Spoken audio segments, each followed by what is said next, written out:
कोई भी सपना साकार करने के लिए सबसे जरूरी है सही कोच का होना। चुनिए एजुकेशन राइज को और करे अपने क्लास 10th एंड 12th का सपना साकार। Download the app now. Hello everyone, एक बार फिर से आप सभी का स्वागत करता हूं। बच्चों, अपन कंटिन्यू करेंगे पॉलिटिकल साइंस की अपनी जो 5000 प्रश्न उत्तरों की जो सीरीज है उसका नेक्स्ट वीडियो है। और यहां पे आप देख सकते हैं कुछ इंपॉर्टेंट क्वेश्चन आंसर्स, इसी टाइप के और भी बहुत सारे क्वेश्चंस अपन आज के इस क्लास में करने वाले हैं। तो देखो यहाँ पे लिखा हुआ है, प्रश्न है कि वैश्वीकरण की प्रक्रिया में विश्व में कल्याणकारी राज्य की धारणा के स्थान पर किस धारणा ने ले ली है। हम इसे डिटेल में समझेंगे। सारे प्रश्नों को एक बार पढ़ के मैं आपको बता देता हूं। नेक्स्ट प्रश्न है, पर्यावरण से जुड़े किसी एक अंतरराष्ट्रीय संगठन का नाम लिखिए। नेक्स्ट है, सुरक्षा की विभिन्न धारणाओं को कितने भागों में विभाजित किया जा सकता है, नाम लिखिए। अगला क्वेश्चन है, रूस में बोल्शेविक क्रांति कब और किसके नेतृत्व में हुई थी। नेक्स्ट क्वेश्चन है, सोवियत समाजवादी गणतंत्रों का संघ यूएसएसआर का पूरा नाम क्या था। अगला क्वेश्चन है, मार्शल योजना क्या है। नेक्स्ट प्रश्न है कि किस सम्मेलन के माध्यम से गुट निरपेक्ष आंदोलन की नींव पड़ी। और नेक्स्ट प्रश्न है, कारगिल संघर्ष का मुख्य कारण क्या था। तो इसी प्रकार के और भी बहुत सारे क्वेश्चंस हैं। आइए एक एक करके हम सारे प्रश्नों को देखते हैं। देखो, पहला प्रश्न आपके लिखा हुआ है, मैं यहाँ पे हिंदी मीडियम और इंग्लिश मीडियम दोनों स्टूडेंट्स के लिए ये क्वेश्चन सीरीज तैयार है। पहला प्रश्न है कि वैश्वीकरण की प्रक्रिया में विश्व में कल्याणकारी राज्य की धारणा के स्थान पर किस धारणा ने ले ली है। तो पहले तो समझिए कि कल्याणकारी राज्य की धारणा क्या होती है। तो बच्चों, क्या होता है कि कोई भी जो राज्य होता है ना, राज्य मतलब जो सरकार होती है वो अपनी जनता के लिए, अपने लोगों के लिए लोक कल्याणकारी योजनाएं चलाती है। जैसे जो गरीब लोग होते हैं उनके लिए कई प्रकार की जैसे योजना है, अन्न योजना है, उनको रोजगार की योजना है, उनको जो गरीबी रेखा से नीचे हैं उनके लिए अलग से योजना है। तो इस प्रकार की जो विभिन्न योजनाएं जो गवर्नमेंट चलाती है, तो उसके स्थान पे वर्तमान में जैसे ग्लोबलाइजेशन हो रहा है, वैश्वीकरण हो रहा है, तो उस कल्याणकारी योजना के स्थान पर किस धारणा ने स्थान लिया है। तो वो है न्यूनतम हस्तक्षेपकारी राज्य की धारणा ने। न्यूनतम हस्तक्षेपकारी राज्य की धारणा, इस धारणा ने स्थान ले लिया। इसका मतलब क्या होता है कि राज्य ज्यादा हस्तक्षेप नहीं करेगा, है ना। बाजार को अपने स्तर पर छोड़ दिया जाए जैसे, तो राज्य हस्तक्षेप नहीं करेगा इस धारणा ने, क्योंकि ग्लोबलाइजेशन जैसे जैसे हो रहा है वैसे वैसे इस धारणा को बल मिलता जा रहा है। नेक्स्ट प्रश्न है, अगला है, आगे बढ़ते हैं। इंग्लिश में देखो लिखा हुआ है, इंग्लिश में भी यहाँ पे लिखा हुआ है कि in the process of globalisation which concept has replaced the concept of welfare state in the world. तो मिनिमम इंटरवेंशनिस्ट स्टेट जो है ये प्रोग्राम इसने स्थान लिया है। नेक्स्ट है दूसरा प्रश्न बच्चों, पर्यावरण से जुड़े किसी एक अंतरराष्ट्रीय संगठन का नाम लिखिए। पर्यावरण से जुड़ा हुआ कोई संगठन जो पर्यावरण की रक्षा के लिए काम करता हो, पर्यावरण की सुरक्षा के लिए काम करता हो, पर्यावरण के संवर्धन के लिए काम करता हो, तो वो है संयुक्त राष्ट्र संघ पर्यावरण कार्यक्रम UNEP। याद रखिएगा, UNEP। इंग्लिश में लिखा हुआ है कि write the name of any one international organisation related to environment. तो वो है United Nations Environment Programme. UNEP का मतलब होता है यूनाइटेड नेशंस एनवायरमेंट प्रोग्राम, याद रखिएगा। ठीक है, संयुक्त राष्ट्र संघ के बारे में अपन विस्तार से जानेंगे। देखो, संयुक्त राष्ट्र संघ के 6 तो अंग होते हैं, इसके 6 तो अंग हैं और इसकी कुछ विशिष्ट एजेंसियां हैं। इसकी जो है कुछ विशिष्ट जो है वो एजेंसियां हैं इसके काम के लिए, है ना। तो इस तरीके से ये संयुक्त राष्ट्र संघ जो है वो काम करता है। आगे बढ़ते हैं। नेक्स्ट प्रश्न है, देखो बच्चों, अगला हमारा तीसरा प्रश्न है।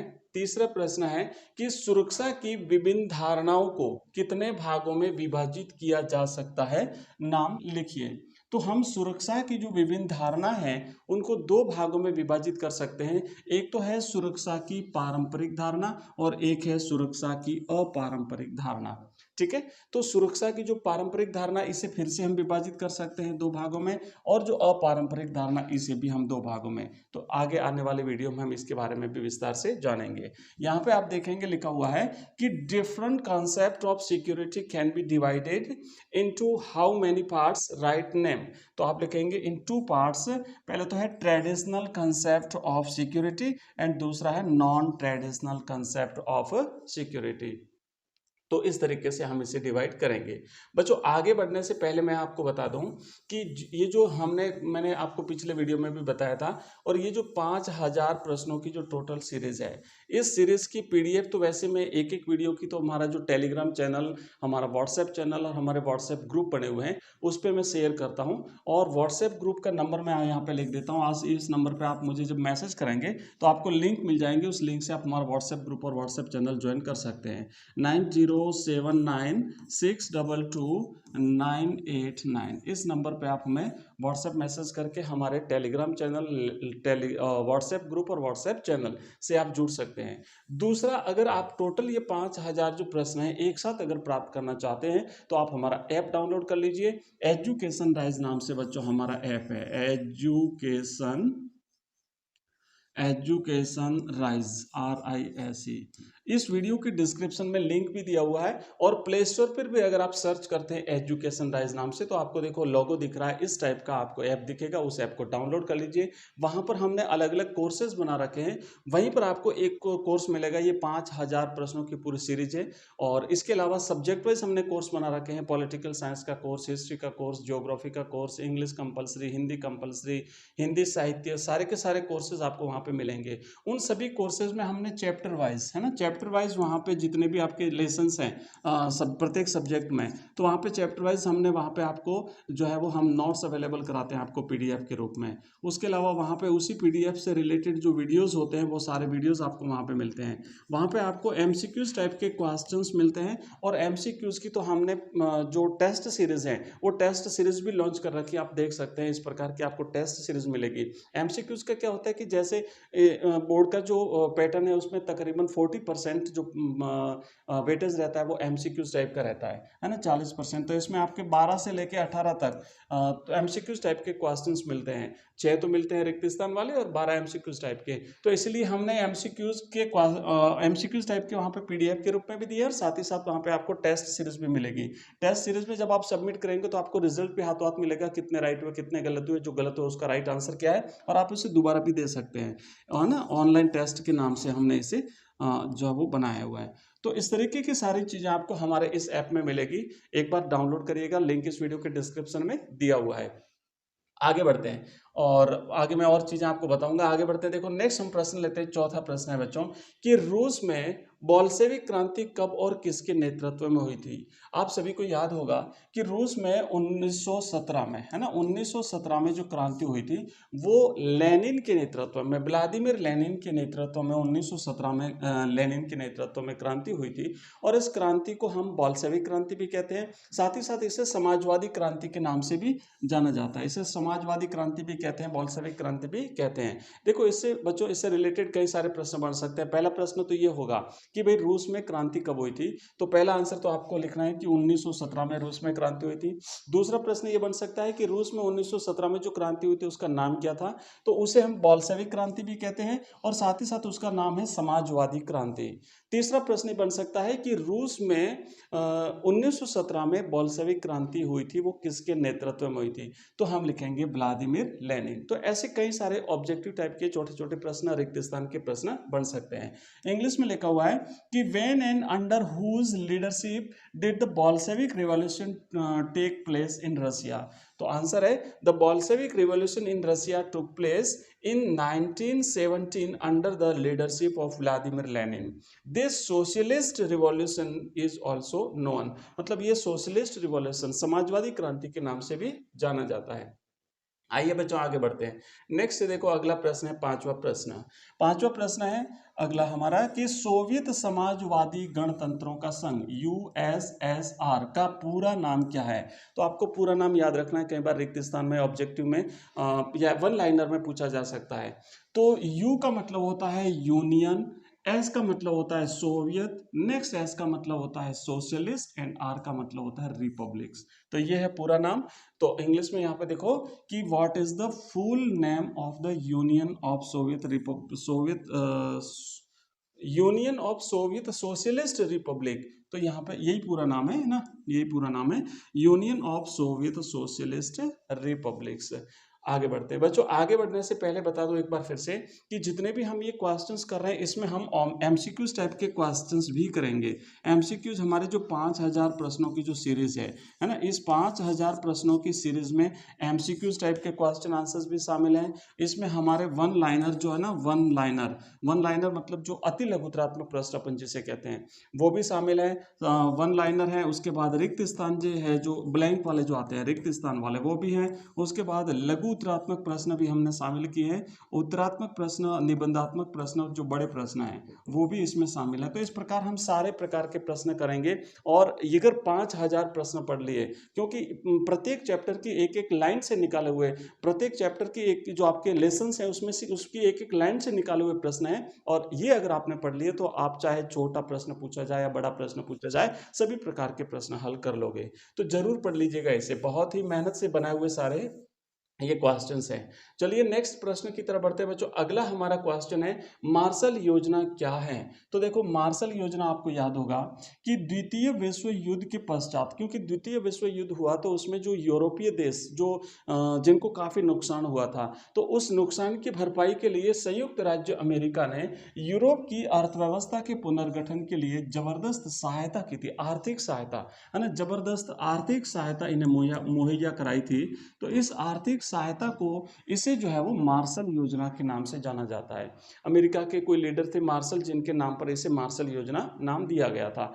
दूसरा पक्ष इसका ये भी था कि जो सोवियत जो अर्थव्यवस्था थी वो काफी तहस नहस हो चुकी थी। अगला देखो यहाँ पे इंग्लिश में है कि what is the Marshall plan. तो लिखेंगे कि after the second world war the United states provided ट्रेमेंडस assistance in restructuring economy of the Europe. This is known as the Marshall Plan. आइए आगे बढ़ते हैं। नेक्स्ट अगला प्रश्न है हमारा 7वां प्रश्न है कि किस सम्मेलन के माध्यम से गुट निरपेक्ष आंदोलन की नींव पड़ी। कौन सा सम्मेलन हुआ था उसके बाद गुट निरपेक्ष आंदोलन को स्थापित किया गया, तो वो रहेगा बांडुंग सम्मेलन। आप याद रखिएगा बांडुंग सम्मेलन। इसी से जो है वो गुट निरपेक्ष आंदोलन जो है कि उस समय विश्व के प्रमुख विभिन्न राष्ट्रों, जो 5 राष्ट्र थे उनके नेताओं ने मिलकर के, जिसमें पंडित नेहरू थे, टीटो थे, ये सब मिलकर के इन्होंने जो है वो गुट निरपेक्ष आंदोलन नॉन अलायंस जो मूवमेंट चलाया था वो यहाँ पे शुरू किया था। ठीक है, इंग्लिश में यहाँ पे आप पढ़ सकते हैं। जो बच्चे इंग्लिश मीडियम के हैं उनके लिए भी हमने साथ साथ में मटेरियल तैयार किया, क्योंकि हिंदी मीडियम के बच्चों के लिए तो मटेरियल मिल जाता है बट इंग्लिश मीडियम के बच्चों के लिए इतना मटेरियल नहीं मिलता है। तो हमने ये जो 5000 प्रश्नों की सीरीज शुरू करी है उसमें पॉलिटिकल साइंस का भी कर रहे हैं, हम हिस्ट्री का भी कर रहे हैं, और बाकी जो अपने सब्जेक्ट हैं हिंदी कंपलसरी, हिंदी साहित्य, इंग्लिश, उनके हमने मॉडल पेपर शुरू किए हैं। तो उनके मॉडल पेपर्स मिलेंगे। हमने टोटल 10-10 मॉडल पेपर्स बनाए हैं अलग अलग सब्जेक्ट्स के, है ना, 10 मॉडल पेपर्स बनाए हैं। तो ये 10-10 मॉडल पेपर जो आपके जो बोर्ड का पैटर्न है अपना, है ना, मॉडल पेपर्स जो बोर्ड का पैटर्न है उस पैटर्न के अकॉर्डिंग हमने कंप्लीटली तैयार किए हैं, आप यहाँ पे देख सकते हैं। तो ये मॉडल पेपर्स भी आपको हमारे ऐप में मिल जाएंगे। हमारे ऐप में सारे प्रकार की सारी चीज़ें आपको मिलेगी। ठीक है, तो ये मॉडल पेपर्स मिलेंगे और इसी तरीके के हमारे कंप्लीट कोर्सेज भी हैं, मॉडल पेपर्स भी हैं, टेस्ट सीरीज भी हैं, सारी चीज़ें यहाँ पे मिल जाएगी। और अगर बोर्ड के एग्जाम में अगर आप मेहनत करते हैं तो बहुत ही अच्छे नंबर प्राप्त करेंगे। और हमारी लाइव क्लासेस भी होती है टाइम टाइम पे। उस लाइव क्लासेस का नोटिफिकेशन हमारा जो व्हाट्सएप का ग्रुप बना हुआ है उस ग्रुप में हम नोटिफिकेशन शेयर करते हैं, तो आप उसे ज्वाइन कर लीजिए। जैसे हमारी लाइव क्लास होगी आपको नोटिफिकेशन मिल जाएगा, आप हमारे साथ जुड़ सकते हैं। आइए बच्चों आगे बढ़ते हैं। नेक्स्ट जो हमारा अगला है प्रश्न वो है 8वां प्रश्न कि कारगिल संघर्ष का मुख्य कारण क्या था। आपको याद होगा 1999 में जो कारगिल युद्ध हुआ था उसका मुख्य कारण क्या था। तो आपको लिखना है कि कारगिल संघर्ष का मुख्य कारण था पाकिस्तानी सेना द्वारा विभाजन रेखा के निकट, मतलब कि जो बाउंड्री लाइन है उस बाउंड्री लाइन के निकट भारतीय क्षेत्र के कुछ भागों पर कब्जा कर लिया था। अपनी जो हिमालय की जो कुछ चोटियां थी जिस पर उन्होंने क्या किया कि कब्जा कर लिया था, तो उससे आज़ाद कराने के लिए फिर कारगिल युद्ध हुआ था और इसमें भारत विजयी रहा था। What was the main reason for the Kargil conflict? तो आप लिखेंगे कि the main reason for the Kargil conflict was the occupation of some parts of Indian territory near the dividing line by the Pakistani army। आगे बढ़ते हैं, अगला हमारा next question है बच्चों, 90वां प्रश्न है। 90वां प्रश्न है कि भारत ने पहला परमाणु परीक्षण कब किया था। देखो भारत ने अलग अलग परमाणु परीक्षण किए हैं, 2 बार किए हैं जिसमें अलग अलग हिस्सों में। तो जो पहला भारत का परमाणु परीक्षण हुआ था वो हुआ था मई 1974 में। मई 1974 में भारत ने पोखरण में, है ना, पोखरण या पोखरण भी इसे कहते हैं, पोखरण या पोखरण, तो ये पोखरण जैसलमेर में है। यहाँ पे भारत ने अपना पहला परमाणु परीक्षण किया था। ओके, उस समय भारत के प्रधानमंत्री श्रीमती इंदिरा गांधी थी। तो राइट आंसर रहेगा India conducted the first nuclear test in May 1974। आगे बढ़ते हैं, अगला हमारा बच्चों अगला प्रश्न की तरफ बढ़ते हैं। नेक्स्ट क्वेश्चन है देखो यहाँ पे कि यूरोपीय संघ के 2 सदस्य देशों के नाम लिखिए जो संयुक्त राष्ट्र संघ की सुरक्षा परिषद के स्थायी सदस्य हैं। अब संयुक्त राष्ट्र संघ है, इसके जो विभिन्न अंग हैं उसमें एक सुरक्षा परिषद है। इस सुरक्षा परिषद के 5 तो स्थायी सदस्य होते हैं, 10 अस्थायी सदस्य होते हैं। प्रश्न ये है कि जो 5 स्थायी सदस्य हैं उसमें से 2 ऐसे राष्ट्र जो यूरोपीय संघ जो कि एक अपने यूरोप का एक संगठन है जिसमें काफ़ी देश शामिल हैं और वो अपने स्तर पर अपनी अर्थव्यवस्था के लिए, अपने हितों के लिए जो है वो प्लानिंग करते हैं। तो ऐसे राष्ट्र जो यहाँ के भी सदस्य हैं और इसके भी सदस्य हैं। तो बच्चों यहाँ पे आप आंसर देख सकते हैं कि ब्रिटेन और फ्रांस, ये दोनों राष्ट्र संयुक्त राष्ट्र संघ की सुरक्षा परिषद के स्थायी मेंबर भी हैं और साथ ही इस यूरोपीय संघ के सदस्य भी हैं। और इसके अलावा सुरक्षा परिषद के जो 5 स्थायी सदस्य हैं उसमें ब्रिटेन है, फ्रांस है, रूस है ना, उसमें रूस है, उसमें चीन है और उसमें अमेरिका है। तो ये 5 स्थायी राष्ट्र हो गए, ये अमेरिका है। ठीक है, इस तरीके से हैं। आप यहाँ पे देखेंगे इंग्लिश में कि write the names of 2 member countries of the European Union which are permanent members of the Security Council of the United Nations। तो एक तो हो गया ग्रेट ब्रिटेन और दूसरा हो गया फ्रांस। आगे बढ़ते हैं, अगला हमारा प्रश्न है नेक्स्ट 11वां प्रश्न। 11वां प्रश्न है बच्चों, दक्षिण एशिया पद का व्यवहार किन किन देशों के लिए किया जाता है। दक्षिण एशिया, साउथ एशिया में कौन कौन राष्ट्र शामिल हैं। तो फिलहाल अगर बात करें हम तो 8 देश जो है इसमें शामिल हैं, 8 देश दक्षिण एशिया में। तो उसमें देखो भारत, अब भारत की अगर बात करें तो भारत दक्षिण एशिया का सबसे बड़ा राष्ट्र है। अगर क्षेत्रफल के हिसाब से भी देखें तो और जनसंख्या के हिसाब से भी देखें तो भारत सबसे बड़ा राष्ट्र हो गया। उसके बाद फिर पाकिस्तान हो गया, फिर श्रीलंका हो गया, नेपाल है, भूटान है, बांग्लादेश है, मालदीव है और अफगानिस्तान है। और ये जो अफगानिस्तान है ये नवीनतम जो है वो नवीनतम राष्ट्र है जो कि इसका दक्षेश का यानी कि दक्षिण एशिया का राष्ट्र बना है 2007 में, याद रखिएगा। ठीक है, अब इसमें देखो कई बार प्रश्न ये पूछा जाता है, जैसे ये 8 नाम है, इसमें ऑब्जेक्टिव टाइप में पूछा जा सकता है कि निम्न में से कौन सा, अब 4 नाम देंगे आपको, उसमें से 3 तो इसमें से रहेंगे और एक राष्ट्र बाहर का रहेगा कि निम्न में से कौन सा एक राष्ट्र दक्षेश का सदस्य नहीं है, दक्षिण एशिया का सदस्य नहीं है। तो कई बार तो म्यांमार जो है वो पूछा जाता है, म्यांमार दिया जाता है, ध्यान रखना, क्योंकि म्यांमार जो है ना पास में पड़ता है ना भारत के, म्यांमार, तो आपको याद रखना है कि म्यांमार नहीं है। कई बार चीन का भी दे दिया जाता है नाम, तो चीन भी जो है वो भारत का दक्षिण एशिया का हिस्सा नहीं है। ठीक है, बाकी ये राष्ट्र जो वो है। आगे बढ़ते हैं, अगला क्वेश्चन है हमारा, नेक्स्ट है हमारा 12वां प्रश्न। 12वां प्रश्न है कि किस अंतर्राष्ट्रीय संस्था के उत्तराधिकारी के रूप में संयुक्त राष्ट्र संघ की स्थापना की गई थी। तो लीग ऑफ नेशंस हम कहेंगे, राष्ट्र संघ जो था, राष्ट्र संघ है ना, राष्ट्र संघ, प्रथम विश्व युद्ध के बाद में राष्ट्र संघ की स्थापना हुई थी, लेकिन चूंकि ये अपने उद्देश्य में सफल नहीं रहा, उसके बाद दूसरा विश्व युद्ध हो गया और दूसरा विश्व युद्ध समाप्त होते ही 1945 में, है ना, 1945 में एक ऐसे राष्ट्र के निर्माण की आवश्यकता हो गई कि भाई वो विश्व में शांति सुरक्षा स्थापित करने, सामाजिक आर्थिक जो है योजना बनाने में या इस प्रकार की सुरक्षा देने में जो एक कोई ऐसा संगठन बनाया जाए जो काम करेगा। तो 1945 में संयुक्त राष्ट्र संघ बनाया। ये राष्ट्र संघ जिसे लीग ऑफ नेशंस कहते थे, इसके स्थान पे बनाया गया और ये अभी भी वर्तमान में भी बना हुआ है। इसके कई सारी एजेंसियां हैं, इसके विभिन्न 6 अंग हैं, ये सब मिलकर के और ये विश्व में जो है वो काम चला रहे हैं। अगला हमारा प्रश्न है बच्चों, नेक्स्ट 13वां प्रश्न है कि संयुक्त राष्ट्र संघ के कुल कितने सदस्य देश हैं। अब देखो ये जो प्रश्न है ना बच्चों, अगर हम बात करें 2011 के अनुसार तो 193 देश जो है सदस्य राष्ट्र संयुक्त राष्ट्र संघ के थे और सबसे अंत में जुड़ा था वो था दक्षिण सूडान। दक्षिण सूडान नवीनतम बना राष्ट्र था, सदस्य राष्ट्र था। तो 193 इसके सदस्य राष्ट्र हैं, लेकिन जैसे कि वेटिकन है और साथ ही साथ फिलिस्तीन है ना, वेटिकन और फिलिस्तीन, तो इनको क्या हुआ है कि इन दोनों को जो है फिलिस्तीन, इन दोनों को पर्यवेक्षक राष्ट्र का दर्जा प्राप्त है ना, पर्यवेक्षक राष्ट्र का दर्जा प्राप्त है। तो इस तरीके से 195 हो जाते हैं, 195 जो है वो सदस्य राष्ट्र हो जाते हैं। तो आप 2011 के अनुसार लिखे तो 193 ये पर्यवेक्षक हैं दोनों, फिलिस्तीन और वेटिकन सिटी। नेक्स्ट आगे बढ़े, वैसे ताइवान भी है तो ताइवान को फिर चाइना को दे दिया गया था 1971 में। अगला है संयुक्त राष्ट्र संघ के कुल, ये तो हो गया।